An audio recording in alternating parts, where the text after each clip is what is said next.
LegitTechTutorials, and welcome back to Beginning C++. Today we're going to talk about structs. Now, if you watched some of my C tutorials, you'll be familiar with structs. Now, structs is included in C++, but most of the time you'd probably want to use classes, and you'll see why here in a second. Alright, so let's go ahead and delete everything besides return 1 and main, as we are not going to be needing this. So a struct, really quick, a struct is basically a class except for it only contains variables. You cannot have any methods in there at all. So for example, let's say we have a struct and we're going to call it student, like we usually do.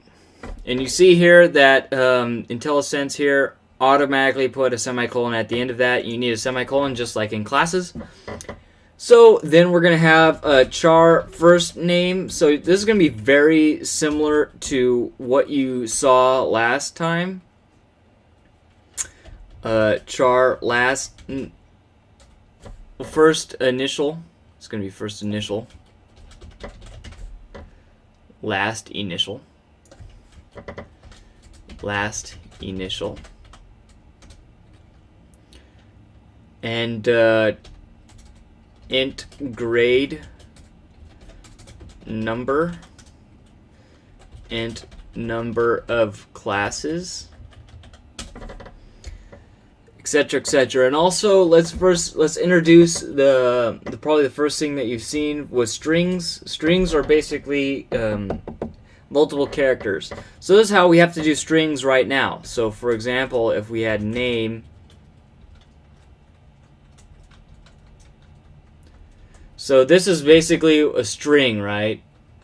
This is basically what a string is. So for example, if I put Stephen M in there, it's basically a whole bunch of characters that are strung together. So they call them strings, right? They're strings of characters.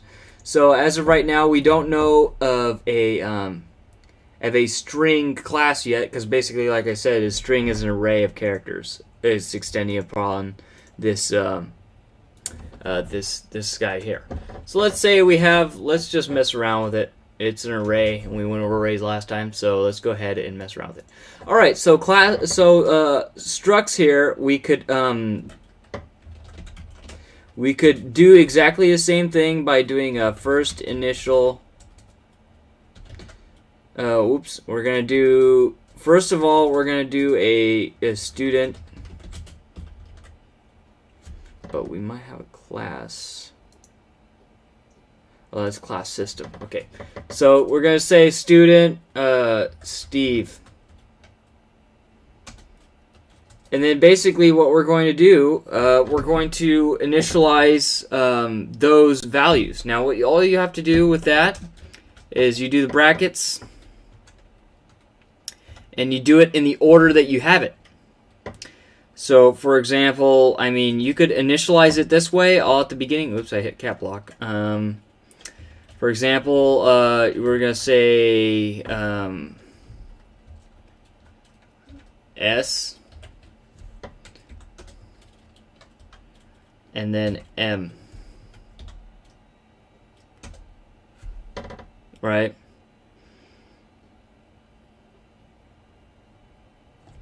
SM grade number, let's do like whatever grade I'm in as far as a number. Number of classes, let's say 3. And full name, let's get rid of, let's comment this out right now, and I'll show you how to do that later.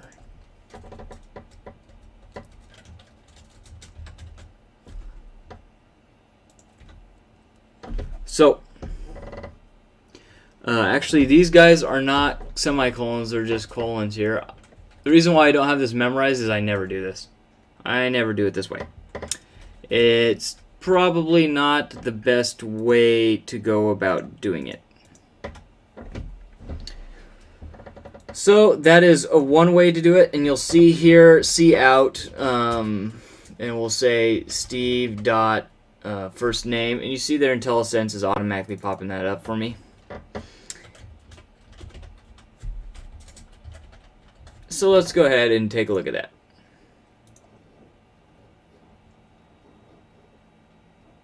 So we have a success, and you see it says S. So it's basically the same thing as classes, except for, like I said, you cannot have methods inside there.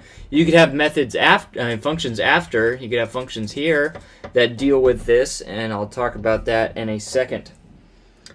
So let's go ahead and do the other way. Of course, the other way of doing this is doing this by just having it closed, and then just say Steve dot first initial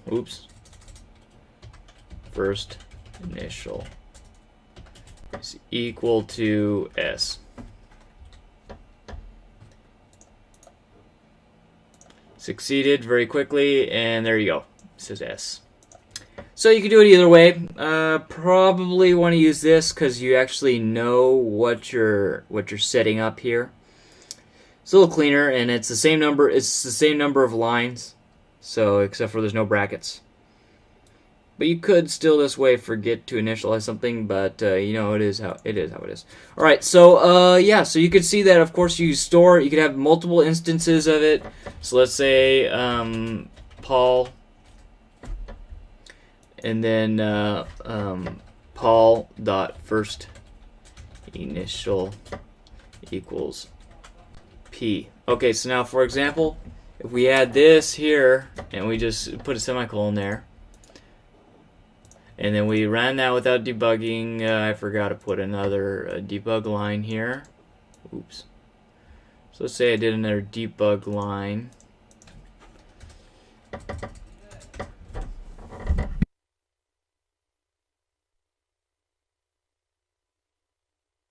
Okay, so let's say we just did Paul here. So if we do build it, start it, run it, and then you see SP. Two different instances of this structure and two different variables stored inside each. Alright, so let's go ahead and talk about messing with these with functions. Alright, so I didn't really talk about it too much, but you can do the same thing like this with classes. So let's say we said void output first last. So this is first and last initial. So what you're going to do is you're going to want to say that it's once a student. So I'm sending it a structure, and we're going to say it's a student, and then you want the and sign. Where's the and sign? Student, and we'll just call this current student, and then we're basically just tossing it that whole variable there. So now basically, why am I going to green mark here? Oh, okay. So we say student and current student. Okay. So let's say that we want to do we're going to do C out current stud cur stud dot first initial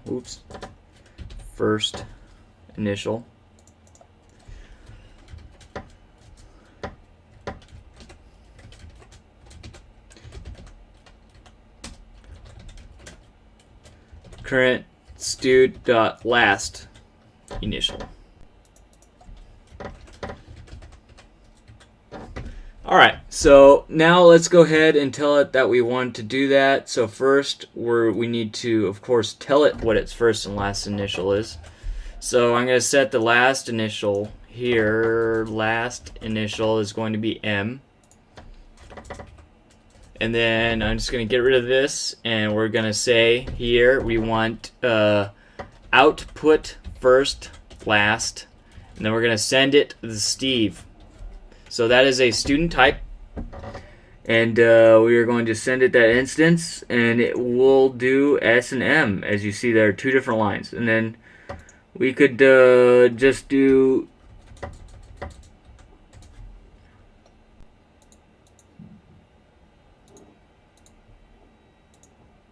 so there's SM there. And then let's go ahead and make these a capital or whatever. so let's go ahead and build.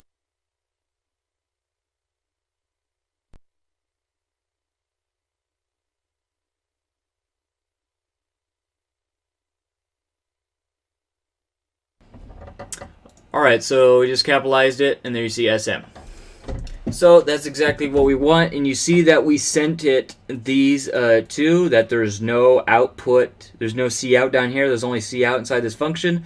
So we can use this instance and point and throw. Basically what this is it's throwing the location in RAM to this folder here. So it's basically saying, hey, there's this place in RAM with these variables in it, and I want to be able to use these variables. So I sent it the variable, and you see here that it says it turns gray, I guess, because it's either struct. Well, actually, no, it's a method variable. So that's why it's gray, because it's a method variable and it's in the parameters. Alright, so since I put char up there, let's go ahead and initialize the char. So we're gonna get rid of this guy. We're gonna do full name.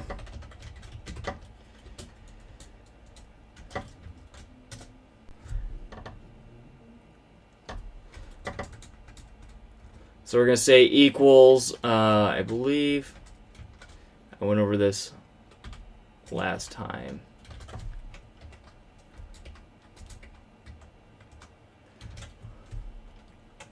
So you get the idea here.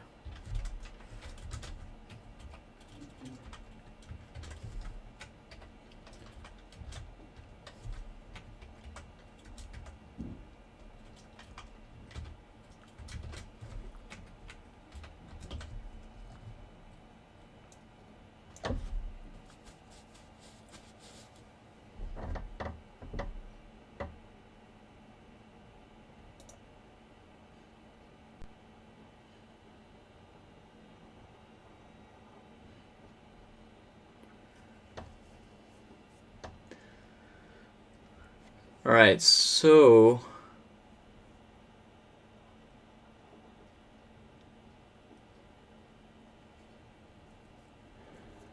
yeah, so let's save this for later.